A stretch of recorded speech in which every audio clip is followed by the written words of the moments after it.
Starting a new job is a very exciting time of your life. There's a lot of hope and opportunity, and people get very excited, as they should, about this next chapter in their lives. But there's also some things to look at that an employment attorney can help you with. For example, you'll receive some type of an offer letter or an employment agreement that will outline the terms and the conditions of your employment and what your responsibilities and duties will be. You should definitely look that over. You shouldn't just sign it because it was offered to you. You should look at it so that you understand what you're agreeing to in your employment. There are many different provisions that we see in all types of employment agreements. Some of the ones that you're definitely going to want to take a look at to make sure that you fully understand are things such as a non-compete agreement, which is where you agree that for a certain period of time after you stop working for the company, you will not compete with it by working for a competitor. Other provisions that we see are things that involve how disputes might be resolved. These are things that may not seem very important in the excitement of starting a new job, but can become extremely important if something goes wrong.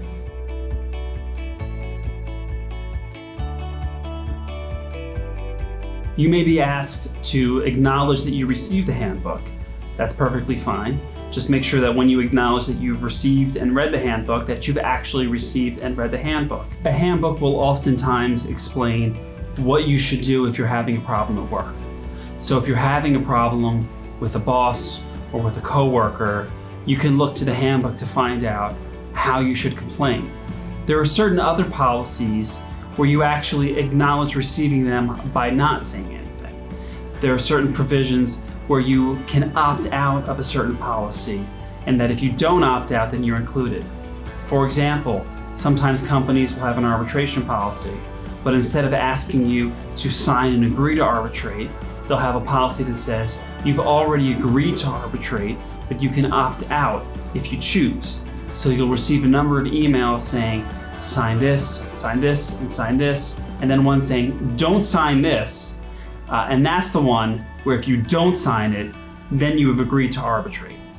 So when you receive emails about policies from the company, actually read them so that you understand what's being asked of you and what you're agreeing to do by either signing or by not signing an agreement.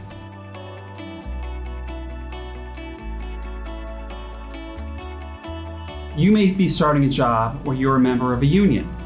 The union is a separate organization that is comprised of various employees of the company who have bonded together to obtain certain rights. And generally, these employees who are part of the union will negotiate with management into an agreement that's called a collective bargaining agreement. This is an agreement where management and the employees who are in the union agree to certain provisions. Usually it contains your rate of pay, your hours, what your responsibilities are, perhaps who receives a promotion, or who gets fired if there's a reduction in force. The union is not part of the employer. So if you have a problem with the union, that doesn't mean you have a claim against the employer. They're different organizations. The union may provide you certain rights under the contract that it has with the employer, but those are different rights than you have under the law.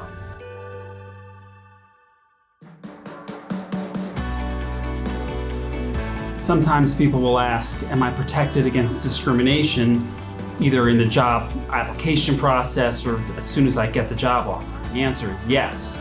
If any part of the job is conditioned on any type of discrimination or sexual harassment, then you're protected under the law.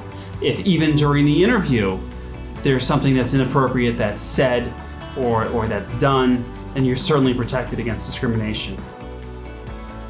So congratulations on starting a new job. We wish you nothing but success. If you have any questions about what your contract says, about what your rights are, or your obligations are, speak with an employment attorney who can give you some guidance on what to expect going forward.